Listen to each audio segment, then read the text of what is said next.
Audio clip number 8، اس میں انشاءاللہ عز و جل آپ سورہ بقرہ کی آیات نمبر 16 سے لے کر 18 کی تلاوت، ترجمہ اور تفسیر صراط الجنان سنیں گے۔ بسم اللہ الرحمن الرحیم۔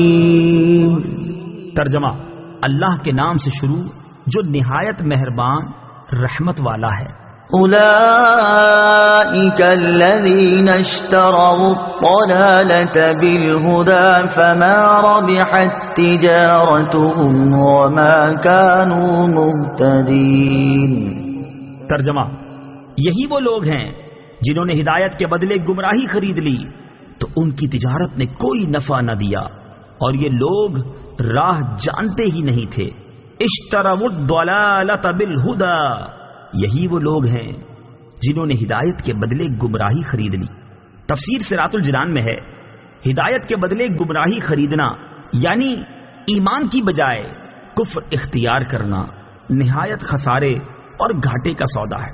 یہ آیت یا تو ان لوگوں کے بارے میں نازل ہوئی جو ایمان لانے کے بعد کافر ہو گئے، یا یہودیوں کے بارے میں نازل ہوئی جو پہلے تو حضور پرنور صلی اللہ تعالی علیہ وسلم پر ایمان رکھتے تھے، مگر جب حضور اقدس صلی اللہ تعالی علیہ وسلم کی تشریف آوری ہوئی تو منکر ہو گئے۔ یا یہ آیت تمام کفار کے بارے میں نازل ہوئی اس طور پر کہ اللہ تعالیٰ نے انہیں فطرت سلیمہ عطا فرمائی، حق کے دلائل واضح کیے، ہدایت کی راہیں کھولی، لیکن انہوں نے عقل و انصاف سے کام نہ لیا اور گمراہی اختیار کی، تو وہ سب سے زیادہ نقصان اٹھانے والے تاجر ہیں کہ انہوں نے نفع ہی نہیں بلکہ اصل سرمایہ بھی تباہ کر لیا۔ مثلهم كمثل الذي استوقد نارا فلما أضاءت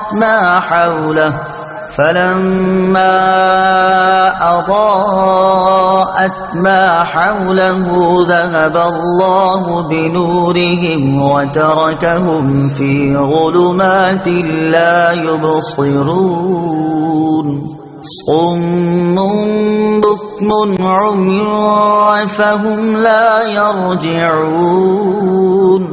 ترجمہ: ان کی مثال اس شخص کی طرح ہے جس نے آگ روشن کی، پھر جب اس آگ نے اس کے آس پاس کو روشن کر دیا تو اللہ ان کا نور لے گیا اور انہیں تاریکیوں میں چھوڑ دیا، انہیں کچھ دکھائی نہیں دے رہا، بہرے، گونگے، اندھے ہیں، پس یہ لوٹ کر نہیں آئیں گے۔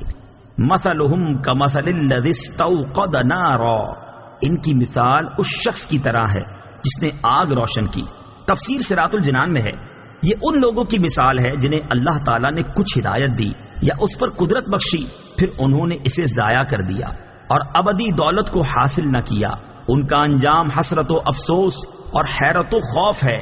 اس میں وہ منافق بھی داخل ہیں جنہوں نے اظہار ایمان کیا اور دل میں کفر رکھ کر اقرار کی روشنی کو ضائع کر دیا، اور وہ بھی جو مومن ہونے کے بعد مرتد ہو گئے، اور وہ بھی جنہیں فطرت سلیمہ عطا ہوئی اور دلائل کی روشنی نے حق کو واضح کیا، مگر انہوں نے اس سے فائدہ نہ اٹھایا اور گمراہی اختیار کی، اور جب حق کو سننے، ماننے، کہنے اور دیکھنے سے محروم ہو گئے تو کان، زبان، آنکھ سب بیکار ہیں۔